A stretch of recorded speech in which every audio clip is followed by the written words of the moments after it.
Hello and welcome to yet another edition of Time Pass for the New Indian Express. I have with me Shruti Haasan, who can sing, who can create magic on stage. She can act, she can cook, and amazingly well. I've been trying out some of her recipes, which are like completely off the wall. You won't find them anywhere. It's a strange mix of things. And she's the owner of a wonderful cat called Clara, who I unfortunately is not with her right now. I think she's in her Mumbai home. So she's joining us from Hyderabad. And I'm sorry that sounded like a matrimonial ad, but you really are almost perfect. So I want to start off by asking Shruti. You've been in the industry now for I think over a decade.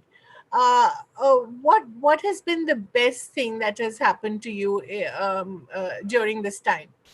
Well, first of all, Kaveree, thank you for having me today. So much, so nice to see you again after so long, digitally, Yes. virtually. So your question was, how old do I feel? Yeah, what's the nicest thing that's happened to you in all these years? I think that, I've always said that I felt like I wasn't cut out for the kind of smart, quick thinking, schmoozing, talking right, doing the right thing. Right. I've just never, I still haven't, after 10 years, understood the trick. The nicest thing I've realized is there are some people who've always stood by me and believed in my talent, and they're here 10 years later. I'm repeating work with some of them. Some of them are my friends. I think the nicest thing is the nice people I've met because of the business. Yeah, and they're not just anyone. I mean, they're enormous stars, people like Surya and, who really value talent and hard work. What is it that you've learned from some of them? Say Surya or Dhanush, such amazing actors. There's something different to learn from everybody. Like Surya sir and I have done 2 films, one like right at the start of my career, and then like one right before I took a break almost. Yeah. So, that was a run. With Dhanush, I think it was a very unique experience because 3 was that kind of film. Yes. And it was much more, I think he had much more of a creative input as well. In Telugu, there's just, I'm like 2 films with the Pavan Kalyan, like touched wood. I was like really blessed working with people, Mahisa, Allu Arjun, Ram Charan, Bunny, like all of them, and in Tamil as well. But I think I can't tell you particularly that this is the one thing I've learned. What I have learned though is the more successful people are at what they do, the less BS there is around what they want to do. They're very clear. I think the focus of who they are and what they bring is very inspiring. Right. Shruti, for actors such as you, there's always this enormous conflict, or I think there is, I'm not sure, between artistic choices and, more commercial choices. And I've seen a lot of women and men torn between the two. Has that affected you as well? Have you been conflicted? I mean, yeah, it has affected, and I'll tell you why. Because in the beginning, I very shamelessly, blatantly went only commercial. Yeah. Like I said, I already felt like I was on the fringes, that I was a sort of alternative person to begin with. So my aim was always to like break into mainstream. Right. And I knew that if I had the potential to think out of the box, and if I had the ability to reinvent, that the artistic need that is within me cannot be quenched. So that will keep building and reiterating itself. This is the time for me to find that balance. But to be completely honest with you, I didn't have the balance in the past. I was just like, fully in it. Yeah. I loved it. Yeah, but you enjoyed it. You seem to be doing very well at it. So, I mean, I really enjoyed it. And then when I felt like I didn't enjoy it that much, I took a step back to reassess. Right. So now that you've taken a step back, what do you want to do going forward? Because you do have 2 enormous films again, right? You have Labam. Yeah, that's right. And Crack. Yes, those seem quite big as well, no? Vijay Sethupathi and Ravi Teja, I presume they're enormous films. Yes, and the thing is, what I like about these Kaveree is they are commercial, but I think I found like the ability to find those voices that are not caricatures of women, but like in a commercial film have a tonality that is relatable. Yeah. And I think I've achieved that with these two films in terms of my character. Right. And it's so interesting because in terms of when you talk of finding one's voice, you found your voice in music so well, you know, truly, because your voice is distinctive, your music is distinctive. It's a little bit of Tamil, sometimes a little bit of English, and it just flows seamlessly. Um, Yet you struggled a bit in cinema. Why was that? I think I still struggle in cinema because nobody knows how to cast me, Kaveri. It's been a big problem. Yeah. I have a Hollywood agent, I have a UK agent. When I did Treadstone as well, they were just like, where is she from? Like, we're really confused. I think it's the demeanor as well as my facial features, Right. as well as that I don't look North Indian or South Indian. Like, I love that. I think in the long run, I like being that sort of indescribable, non-geographical sort of person. But I also felt like in music, especially, I trained in Hindustani Sangeet, which came with like a discipline and a sort of, tear-up that you need to have as a musician. And then came like my influences studying in LA, being really a part of that culture of different is good. Flaws are wonderful. And that's what makes the music. And I think I found myself in a place which, even though like very few, even now I feel very few things are not motivated by the visual spectacle of it.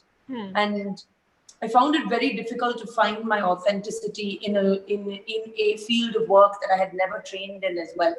Right. I trained in music. I'd been on stage. I'd done my Sangeet practices with students. So it felt very natural. I've been on stage since I was 6, but I'd never acted. Never acted. Right. And I didn't train in it, so I didn't have the jargon or the tools to help me come to a decision quicker. So I think that's what it was, really. And I think that I love acting because I feel like I learned in front of a million people, and I improved in front of a million people. Right. And now I feel that what I can feel with my fans, which I love, online especially, is this journey is theirs as well. Yes. I didn't come up as some perfect, promising product. I was so flawed, and they saw that, and they saw it being fixed and glued together. And that is the bond that I share with the people who like me. I agree with you absolutely. We're so drawn to people who are like us, who are not perfect, But I'm the farthest thing from perfect. But it's so rare, Shruti, to find someone in a public space who's so honest. It's very difficult, in fact, to be honest as well. You have so many advisors, I'm sure, managers, PR people telling you, no, this is what you have to do. You have to wear this. You have to look this. You have to go to these parties. You have to attend these award shows. I'm sure there are a million guidelines. It's never that obvious like you think, Right. It's not. I don't think I'm the kind of personality ever, even when I was a kid. I would ever dare to say it too. It's not that I'd just be like, no, I don't feel like. It's a very subliminal, ephemeral sort of force of you must belong. Yeah. Yeah. But isn't that a tiring thing to be someone else on screen and off screen? But that was the thing when I'm telling you that I was so bad at the schmoozing is I literally used to say, you're not paying me to act now to like you. I can't do it. Which must have been a shock to a lot of established people, right? No, I was never, I wouldn't say I was rude. I was just quiet. And I think quiet is more dangerous than words sometimes. Yeah, right. But Shruti, you've also been very open about your anxieties. Why did you feel that need? Not everybody wants to admit to the fact that they've had therapy, although I think a lot of people need it. And I get this really amazing quote, Kaveree, that said half of us are in therapy for the people in our lives who don't go to therapy. That's true. And I was like, yeah, that makes sense. That really works. No, but seriously, why did you feel the need? Was it a lot of young women coming up to you or digitally saying that, this is what we relate to. We are like that, or what was it? There is something in the beginning of a film, you have disclaimers. Yeah. We have not injured animals, or we do not promote tobacco and alcohol. And you still need to do that, right? A person needs to come with certain level of explanation. Right. Now, I feel like people also, we don't realize that sometimes the disclaimer of saying, these are my flaws and these are my journeys to strength, not showing up on the first place podium with your muscles flexed is not a journey worth admiring, at least to me. And I felt like I was only aiming to appear like the perfect chiseled Gold Cup holding bodybuilder on the first place podium. Right. And I was working so damn hard to do that. And that wasn't me. It wasn't anybody. It was somebody else's version of me. So like I always said, I was starting to live a caricature of myself, where I was starting to become like, those paper dolls you open up and I didn't know which was the center. Right. Like literally. Yeah. And I realized that this core of anxiety, which is why for me in my life sobriety comes in as well. I like to have a clean life so that my thoughts and I are very much connected. Right. Includes isolating. I mean, now isolating sounds like, okay, we know what that means. Yeah. The reason I've been okay with lockdown is because I had begun to isolate myself and have alone Shruti time much before. Right.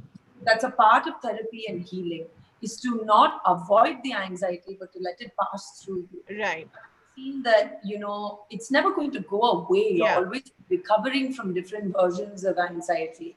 So if anyone's anticipating that I've been in therapy now and it's going to be fine, like, no, it's not. It's a journey of compassion towards yourself. The reason I felt I should talk about it is literally that disclaimer thing I was saying. I was saying, here I am trying to project an image or some sort of, I don't even know what, like somebody else is holding the pen and drawing for me.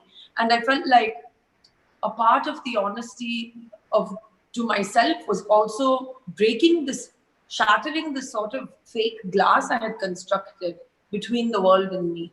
And I felt like talking about anxiety might help, because I wished that I had more people talking about it when I was going through it. Right. Because like I've said before, this job is a very, very high tension, high anxiety job to begin with. Yeah. And then to have no understanding that I'm suffering from anxiety and like shooting my nerves, like rubbing it down to a nub, saying, why am I not good enough? Why am I stressing out? Why am I not balancing this? Why am I substituting things with other things? Right. I think this is where it really began, the work of therapy and dealing with my anxiety disorder. Right. Yeah. So did you read a lot? Did you go into therapy? Did you? Yes. Yeah. So how did that help you over a period of time? How did you sort of learn who you are actually? And are you now more comfortable with yourself? I think so. I think you'd say so as well. Like I would definitely. Yeah. And it was a process of, you can talk to your friends and family, but they don't have the ability to have an objective perspective beyond the point. And that's where the therapist comes in. And I really want to say to people, the amount of times I've heard, "Main pagal nahi hu, main therapist kyun ja?" Right. I mean, I'm saying even educated people, I'm perfectly fine. No one's perfectly fine, honey. Exactly. And if you have a fever or a migraine for 4 days, or if you have an ankle that feels like it's sprained, you're going to go to a doctor. Yeah. Why then it's baffling to me that you would believe that the mind, just because we can't see it, doesn't need that sort of assistance to rehabilitate. Absolutely. Speaking of chiseled and perfection, Shruti, you've been open even about your plastic surgery, which is truly, I mean, it's one of the last, outposts of, being secretive and, being sort of shying away from admitting to it. But of course, and I'm sure you've been asked this 1,000 times, but you're already perfect looking. Why would you do something like that? So I fixed my nose. It was part aesthetic. I would say it was 40% aesthetic. Right. It was 60% that I literally couldn't breathe. It was like it was a broken nose, to put it simply. And I also didn't like the aesthetic of it. See, all I'm saying to people is, if you want to fix your face because you are looking at your face in a mirror every morning, do it.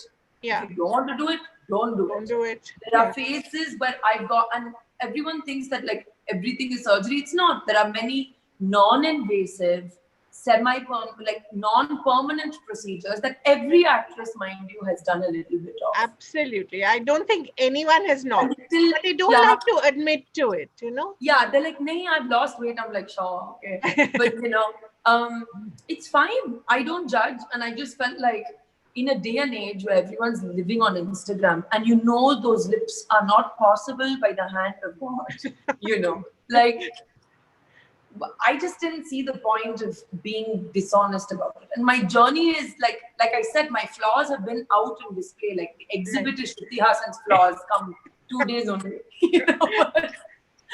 No, but I think, yeah. Sorry. That yes, you saw the process and you saw me reduce them and you saw me put them on in the first place. And today I've come to a happy medium. And tomorrow, if I do a procedure I really like, I'll share it. And I'm not promoting. I'm not telling young girls to do it. Right. In fact, I have to admit that it comes from a place of esteem and self-esteem issues to begin with. Right. And that is my journey to deal with. You know. So, but I just didn't feel like hiding it. Also, it was very obvious that I had stuff done. So it felt a bit dumb to like hide it. Well, I won't say how many people are dumb enough to hide it. But let's talk a little about your movies. And it's been interesting to note how you've been part of so many successful Telugu films, Tamil films. What is the kind of adulation that you get? You've been used to a certain level of adulation, seeing your dad, of course, and your mom. How is it different when you're at the receiving end of it? I was just telling somebody today that when I get a lot of love, like especially when I meet some of my fans one-on-one, and I know most of them from the online community. Yeah. There's a part of me that really just wants to cry, Kaveree, because I just don't know what to do with this much love. Like it's overwhelming in a very beautiful way, you know. And I feel like, that we do work for that applause. I think the reason I became a singer is, one is this cartoon I used to watch as a kid, and I was like, I like her job,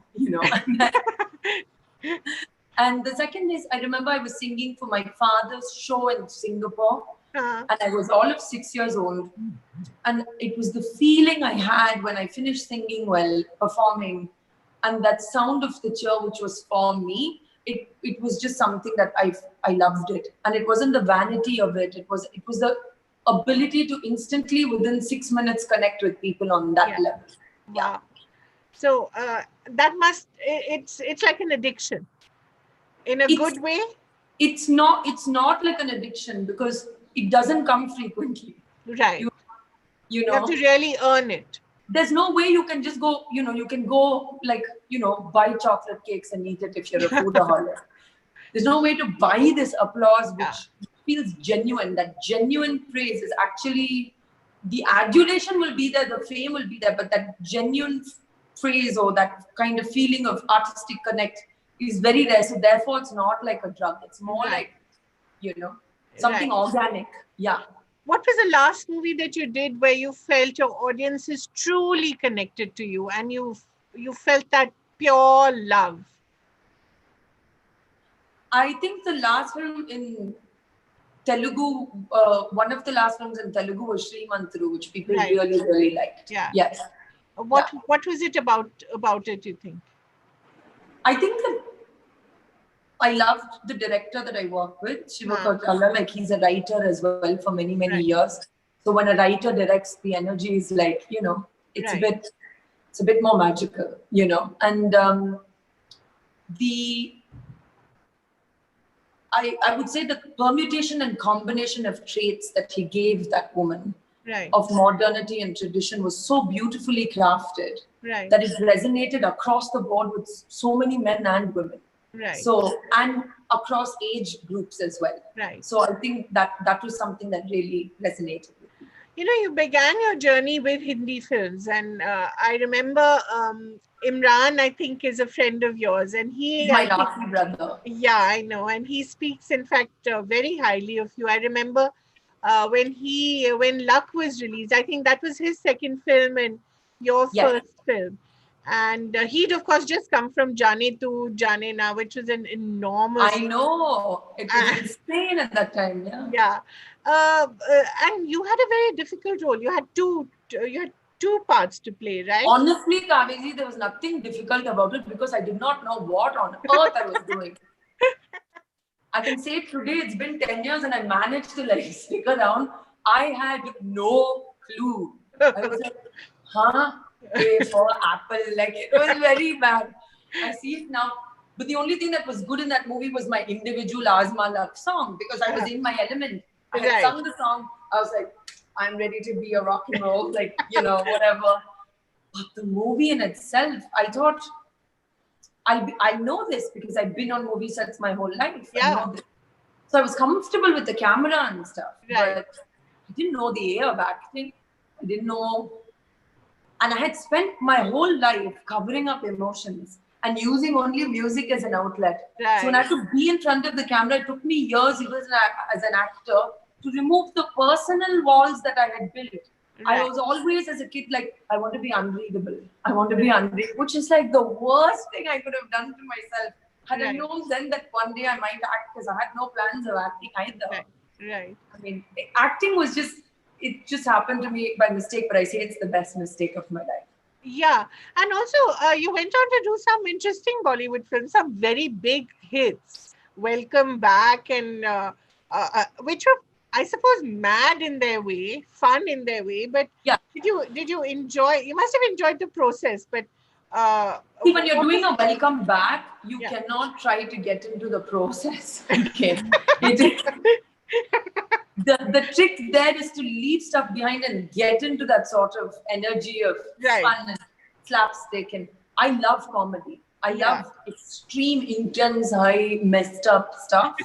And then I love comedy, straight up nonsensical comedy. Nothing in between. The in between is hard for me, even as a person. You can ask my friends. I'm never just. Yeah, it's chill. It's like, I love it. I hate it. Like, So, did you love or did you hate Mumbai movies? And what's your take on it now? I'm sorry, did I love or did I? Mumbai movies, making movies in Mumbai. See, I love Mumbai as a city. I feel very connected. I'm more connected to speaking Hindi and all because my mom was speaking to me in Hindi every day. I actually learned Tamil later in my life, which nobody would believe. Yeah. I mean, I knew the basic Tamil because I was born and brought up in Chennai.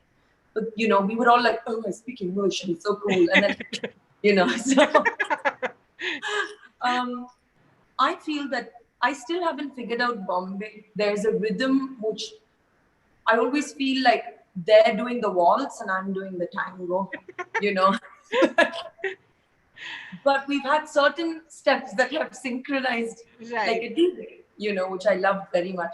In fact, I really liked my experience on Beno Githeri as well, like working with someone like Rajkumar Rao, like he was really dedicated to his work. I also enjoyed the Welcome Back. So I'm one of those people who'll go in and kind of just enjoy stuff because I'm not a whiner. I'm like, like we're here. Right. But I do feel like we speak different languages sometimes. And I don't mean Hindi and Tamil. I literally mean more metaphysically. Right. And I'm really interested to see when we can start understanding each other. I think it's going to happen for you in streaming. I have a hunch that you're going to be an even bigger star on streaming. I don't know why, but I hope I'm right. But do you see... Very well put. But do you get a lot of offers to do streaming series? Are you considering it? But I haven't been like super sold. The thing is also, I think the standard of what a woman's character can be is so high in my head now. Exactly. I mean, I saw Gillian Anderson in The Fall and I was like, I can't wait to be in my 40s. Yeah. I mean, they seem to be getting all the great parts. Look at Big Little Lies. Look at, Little Fires Everywhere. Yeah. That kind of work. Again, amazing. I think she's of course, a genius. But, that kind of comedy where so much is left unsaid. And yet it's comedy as well as so profound. And as well as just like, that's what it is. I'm just like, I'm not very picky, contrary to belief. It's just that it has to snap in place for me, you know. Right. And I'm very excited because I'm a major propagator of like, let's all sit at home and binge watch stuff, you know. So I'd love to. I mean, for me, my experience on that has only been through Treadstone, but I'm a guest role in it. Yeah. So, but it's a recurring role. yes. Yeah. What was that like? Because again, it's one of those global series. You know, you have new countries almost every three There was a episodes. lot of plot lines. Yeah, and of course you have a huge star in Jeremy Irvine. I think and he's very interesting. He's an interesting star. So what is it like? What is it like auditioning in the West, and what is it like finally landing a big role? When I was first, the thing that still like really gets me nervous is auditions. I Right. just can't for the life of me understand them. I had a problem with them even when I was singing because I'd be like, "Aapko kaise pata hai ki main act? You know, what is this parameters? I don't know how you want me to sing this song. Right. I can't." You know, it was the same thing with music and even with acting. I found auditions really hard because I never auditioned before Right. first of all. And I'm one of those people who loves being on the energy of a set or the energy of a rehearsal or the energy, you know what I mean? Where, and this me, like sitting here and like doing it was always difficult. So by the time I got to the Treadstone audition, I had done about 10, 15 auditions and like really found a little bit of my way. And I still am. I'm still like very, I just wish I could call the director, but then they don't even know who will direct which episode. Like it's just so, it's such a weird world. It's different. Yeah. But I very much love it. Treadstone was an audition I did, like I ran and I did like before a music rehearsal and I kind of understood the vibe. And you know, look at the irony, expressionless assassin who you can't read. Like, of course. Perfect. Perfect for you. But you know, I want to go back a little to what you said before. That really now we're in a world where all of us look multicultural, and increasingly it'll be so. You can't really tell a person's origins from their face. You Isn't know, that wonderful? of course it is. I think being able to tell and not being able to tell, both of them have like a very powerful beauty. Yeah, and the fact that, you know, today you could play someone with the last name of Patel, tomorrow it could be Sanchez or could be anything. And why Kaveree ji, my own name, people don't know the origin of it. Half the people don't know how to say it, and it doesn't even matter. You know? Exactly. So I think this is a great time to be an actor on the global stage, isn't it? And increasingly, I think you've seen with the success of so many people, not just an Irfan or, you know, an Anupam Kher, but people are doing so well. And Irfan, unfortunately, of course. I know. I know. Do you see that as a possibility, and then you can sing as well? So, I mean, no, actually, my focus is first on the music, which is what I do. I do all these gigs in London. I have management in England where I'm doing stuff with music. And in music, they're like, oh, great, you're a Bollywood star, lovely. And then we're like, no, so like, come and like graft and start. And I wanted to start from the ground up. It's easy to go Bollywood person, let's fit it into this box, maybe do a little bit of this and they'll be happy. Like, no. That's not what I am. I grew up loving Kurt Cobain and there's Hindustani classical music and I love the Prodigy and I needed to bring these elements in. Tori Amos and Trent Reznor and like that is what I grew up listening to with the flavor of India, which really is just the tadka, not the dal itself, you know. So for me, the journey has been amazing as a musician to be able to go and gig at these wonderful venues, connect with the Indians there, as well as an audience that completely doesn't know and have no preconceived notions about me. That to me has been liberating. Yeah, that's been so liberating. Right.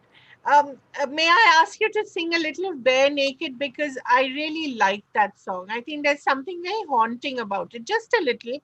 I know it's quite difficult to sing without an accompaniment and all that. And you have a great piano player in that I've seen. Is it possible for you to sing a little of it? Sure. Yeah. Won't you say say it, please say it one time just for me. Vama,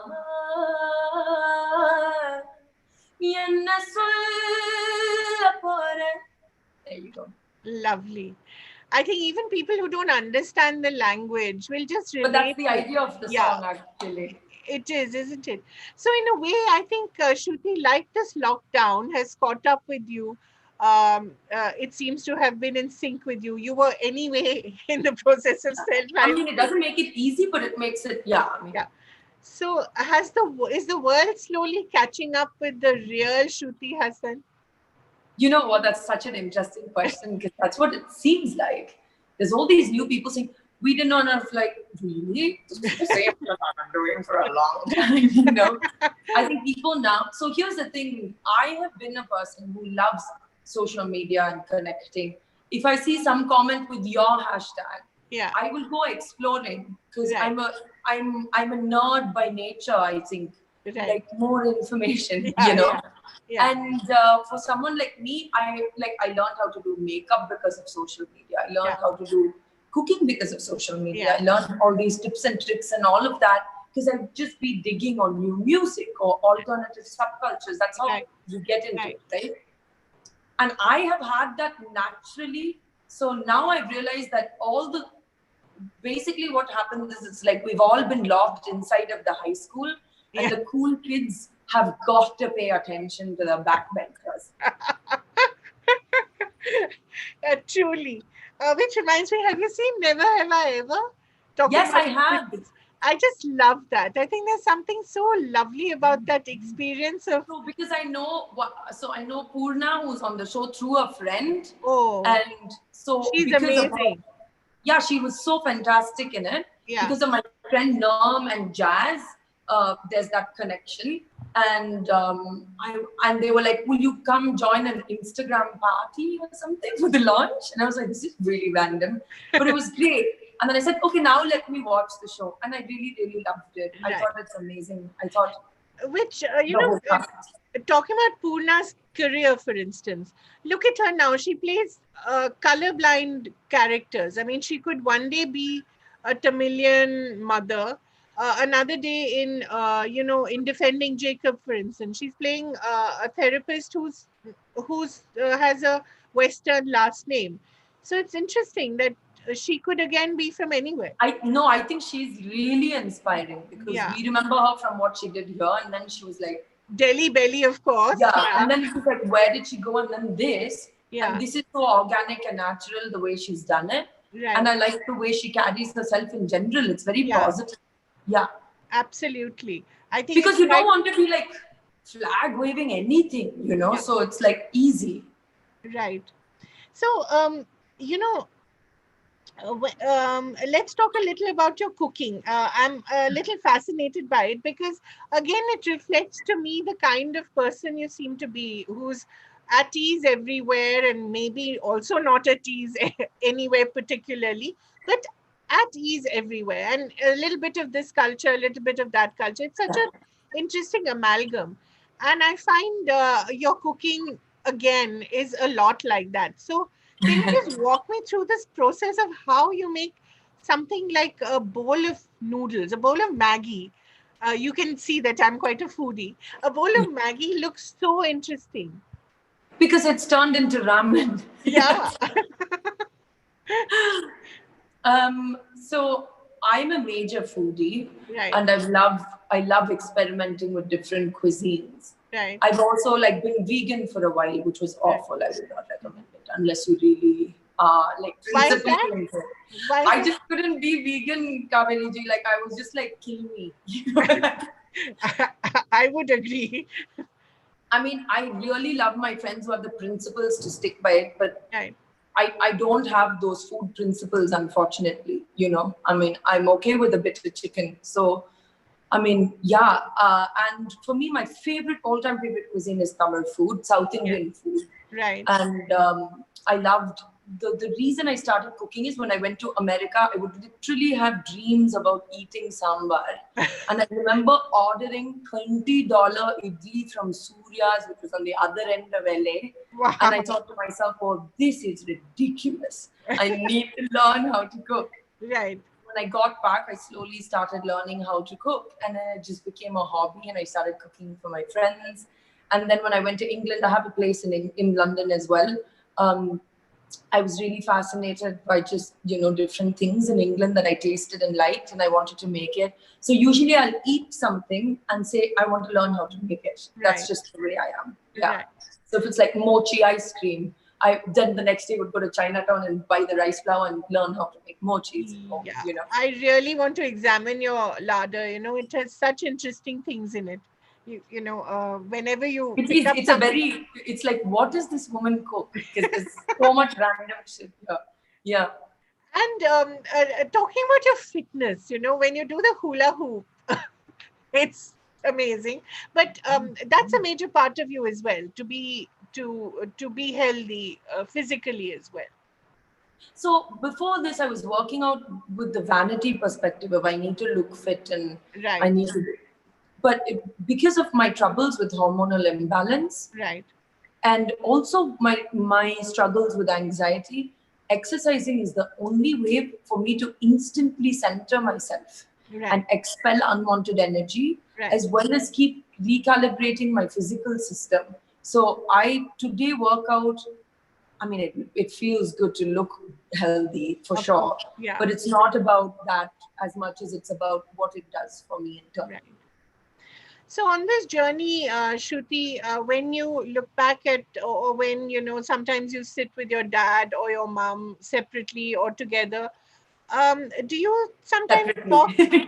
I thought as much, but you never know.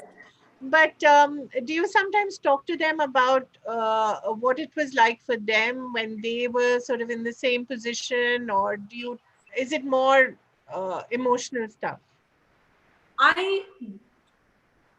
My dad is a major storyteller even in real life. Everything is a Kamal Hassan production. So even the most mundane of stories are just absolutely wonderful to listen to.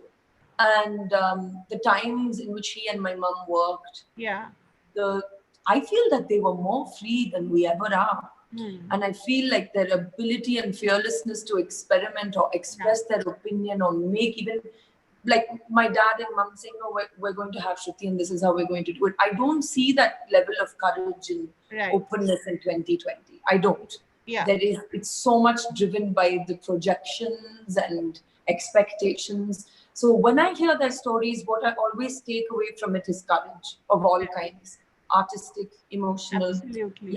Yeah. And your mom especially has always struck me as being someone who's lived so much by her both of them terms. Are just like my drum, my beat, my dance. Exactly. So it's no wonder that you turned out like this. I hope they're proud of you and your sister. I hope so too. Yeah. Do they sometimes tell you, are they cheesy like that or no? No. They're not cheesy parents. No, and especially my dad is very Tamilian dad. He's like, "Bahut bolenge to bigad jayegi," So. But your mom is still such an amazing artist at this age, and I feel that she needs to do much more work. I don't know why she doesn't do more work. You should tell her. Can you please tell her? I will also tell her. You also tell her. Yeah, because I think she is one of the finest actors we have. Yes. What I'd love to see is both of you together in a film or a series. There has to be someone out there who wants to cast both of you. Exactly. It has to be very not just for the sake of a casting. Right. Yeah. It's not just a gimmick. That it's exactly not just a gimmick. Exactly. What about your sister's journey? That's also been interesting. You want to talk a little about that? How have you been giving her tips? Does she take your advice? I don't give her tips. I think like her whole approach from the beginning, even choosing Shamitab as her first film, that looked everything. It's amazing, that she was like, this is how I'm going to do it. And also to be under the guidance of someone like Balki sir, very nice, like an incredible star. Right. Really, Akshara has much more of a vibe of going with her own flow and rhythm. Probably she gets that from mom, really, of not living in other people's timelines. And I really appreciate that. She does things on her own terms, and she always I think she has a very beautiful face, and by that I mean not the green eyes alone, or I feel she has Papa's expressive face. So I, as a sister, love watching her on the screen. Right, right. And Shruti, can we let you go after? But after you sing one more song, please, just a little bit. Some. What about Skin? Okay, sure. Yeah, I like that too. Or if you want to sing a Tamil song, I think maybe our audience would like that. I'm not sure which one. You would know better. Okay, I'll sing one of mine from a movie I did music for. Sure? Please do. Okay. Which one is it? It's called Vanam Ellai, from a film called Unnai Polorvan. Excellent. Please go ahead. Okay. Yeah. Vanam Ellai என்பது இன்றில்லை நாளை என்று தனி ஒரு நிலையிலை என்றும். Wonderful. Wonderful. Shruti, it's been an absolute pleasure to talk to you. Please remain your authentic self. Don't let anyone change you. And I think it's a bit late now. I'm in my 30s. It's done. Don't say that. I'm much older than you and I'm still trying to evolve. I can't tell you. I want to tell women this. Turning 30 has been the best thing that happened to me.